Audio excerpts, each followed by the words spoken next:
जिंदगी।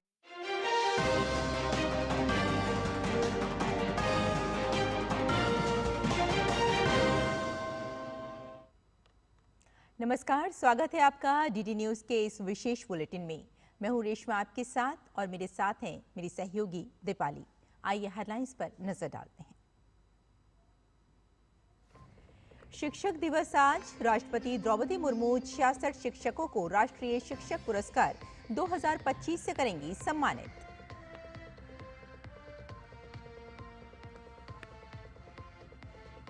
भूटान के प्रधानमंत्री शेरिंग टोब्गे आज अयोध्या में श्री राम लला के करेंगे दर्शन। शाम को विदेश मंत्री डॉक्टर एस जयशंकर से करेंगे मुलाकात।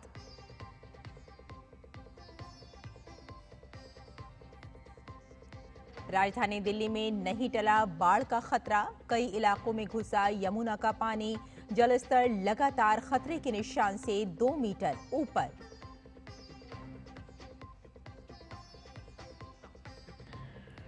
अफगानिस्तान में एक बार फिर आया भूकंप। रिक्टर स्केल पर 6.2 मापी गई तीव्रता। पिछले भूकंप में 2000 से अधिक लोगों की हुई थी मौत।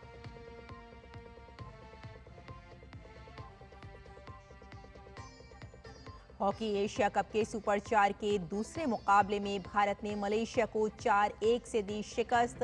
टूर्नामेंट में आज है रेस्ट डे। अगला मुकाबला शनिवार को चीन से।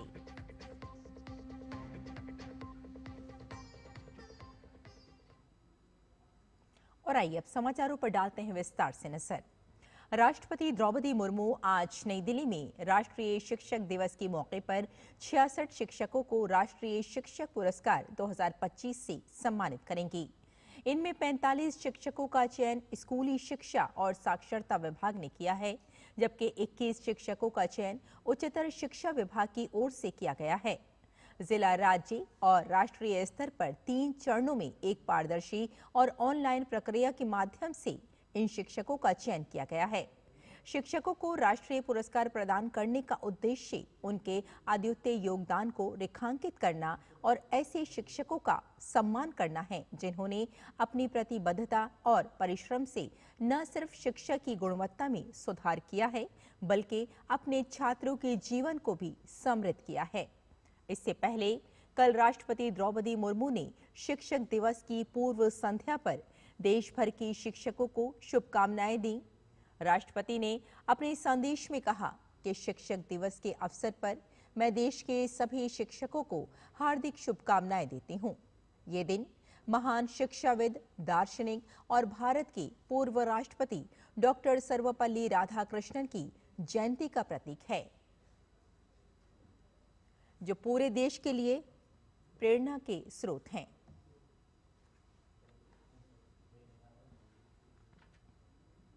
और भूटान के प्रधानमंत्री दाशो शेरिंग टोब्गे भारत के दौरे पर हैं। टोब्गे आज अयोध्या में राम जन्मभूमि में श्री राम लला के दर्शन और पूजन करेंगे। साथ ही हनुमानगढ़ी में भी दर्शन कर भगवान श्री हनुमान का आशीर्वाद लेंगे। उनका ये दौरा धार्मिक और सांस्कृतिक दृष्टि से बेहद महत्वपूर्ण माना जा रहा है। भूटान के प्रधानमंत्री के दौरे को देखते हुए अयोध्या में सुरक्षा के व्यापक इंतजाम किए गए हैं।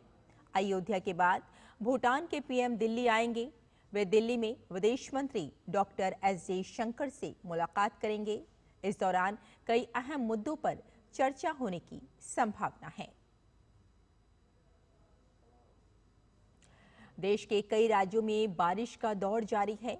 पहाड़ों से लेकर मैदानी इलाकों तक लगातार हो रही बारिश से स्थिति गंभीर बनी हुई है।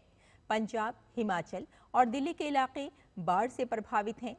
भारतीय मौसम विभाग ने आज गुजरात के कई जिलों में भारी बारिश का रेड अलर्ट जारी किया है। नवसारी, वलसाड और डांग जिलों के लिए भारी से बहुत भारी बारिश की चेतावनी जारी की गई है। इसके अलावा अमरेली, बोटाद, भावनगर और सूरत में बारिश का ऑरेंज अलर्ट जारी किया गया है। आने वाले कुछ दिन गुजरात में मौसम के ऐसे ही बने रहने की संभावना है। इसके अलावा राजस्थान, महाराष्ट्र और मध्य प्रदेश के कुछ हिस्सों के लिए बारिश का ऑरेंज अलर्ट जारी किया गया है। वहीं देश के अन्य हिस्सों में अब बारिश से राहत मिलती नजर आ रही है। उत्तर प्रदेश, विदर्भ, कर्नाटक और केरल में बारिश से राहत रहेगी। राजधानी दिल्ली में लगातार हो रही भारी बारिश की वजह से निचले इलाकों में बाढ़ जैसे हालात बने हुए हैं। यमुना नदी का जलस्तर गुरुवार से कुछ घटना शुरू हो गया है। हालांकि ये अब भी खतरे के निशान से 2 मीटर से ज्यादा ऊपर बह रहा है। दिल्ली के पुराने रेलवे पुल पर गुरुवार को यमुना का जलस्तर 207.48 मीटर तक पहुंच गया था, जो इस साल का उच्चतम स्तर है। राज्य सरकार निचले इलाकों में रहने वाले लोगों को सुरक्षित स्थानों पर पहुंचाने और राहत सामग्री पहुंचाने में जुटी हुई है। वहीं मौसम विभाग के मुताबिक आज से दिल्ली में बारिश का दौर थम सकता है। राष्ट्रपति द्रौपदी मुर्मू ने देशवासियों को ओणम की शुभकामनाएं दी। ओणम की पूर्व संध्या पर राष्ट्रपति ने अपने संदेश में कहा कि ओणम के पावन अवसर पर मैं सभी नागरिकों, विशेषकर भारत और विदेशों में रहने वाले केरल के भाइयों और बहनों को हार्दिक बधाई और शुभकामनाएं देती हूं। नई फसल की खुशी में मनाया जाने वाला ओणम का त्यौहार केरल की समृद्ध सांस्कृतिक विरासत और परंपरा का एक अनूठा उदाहरण है। ये त्यौहार हमें सांस्कृतिक और धार्मिक मान्यताओं से परे एकता, सहयोग और सद्भाव के महत्व की याद दिलाता है। ये त्यौहार हमारे किसानों के प्रति कृतज्ञता व्यक्त करने का भी अवसर है। इस अवसर पर आइए हम अपनी सांस्कृतिक विविधता का सम्मान करने और राष्ट्रीय एकता को मजबूत करने का संकल्प लें। राष्ट्रपति द्रौपदी मुर्मू ने देशवासियों को ईद मिलादुन नबी की शुभकामनाएं दी हैं। मिलादुन नबी की पूर्व संध्या पर अपने संदेश में उन्होंने कहा कि पैगंबर मोहम्मद के जन्मदिन के मौके पर मैं सभी देशवासियों, विशेषकर हमारे मुस्लिम भाइयों और बहनों को हार्दिक बधाई देती हूं। उन्होंने अपने संदेश में आगे कहा कि पैगंबर मोहम्मद ने लोगों को एकता और मानवता की सेवा का संदेश दिया। ये त्यौहार हमें उनकी शिक्षाओं को आत्मसात करने और समाज में शांति और सद्भाव को बढ़ावा देने के लिए प्रेरित करता है। इस पावन अवसर पर आइए हम पैगंबर मोहम्मद की शिक्षाओं से प्रेरणा लें और प्रेम और भाईचारे की भावना से प्रयास करें। अमेरिकी राष्ट्रपति डोनाल्ड ट्रंप ने जापानी ऑटोमोबाइल आयात और अन्य उत्पादों पर जुलाई में घोषित कम टैरिफ को लागू करने के आदेश पर हस्ताक्षर किए। बताया गया है कि इस समझौते के तहत जापान से आने वाले लगभग सभी सामानों पर अमेरिका में 15% आधारभूत टैरिफ लागू किया जाएगा। साथ ही जापान ने अमेरिका में $550 बिलियन का निवेश करने पर सहमति दी है। और अमेरिकी विदेश मंत्री मार्को रूबियो ने घोषणा की है कि अमेरिका ने इक्वाडोर के 2 कुख्यात गिरोहों लॉस लोबोस और लॉस चोनेरोस को विदेशी आतंकी संगठनों की सूची में शामिल कर लिया है।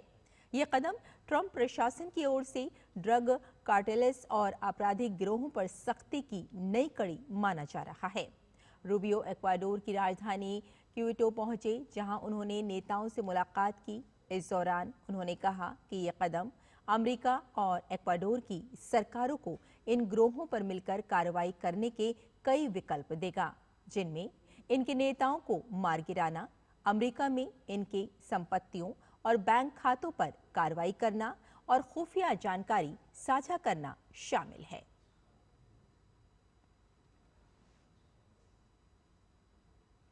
बिहार के राजगीर में खेले जा रहे हॉकी एशिया कप के सुपर 4 के अपने दूसरे मुकाबले को भारतीय टीम ने जीत लिया।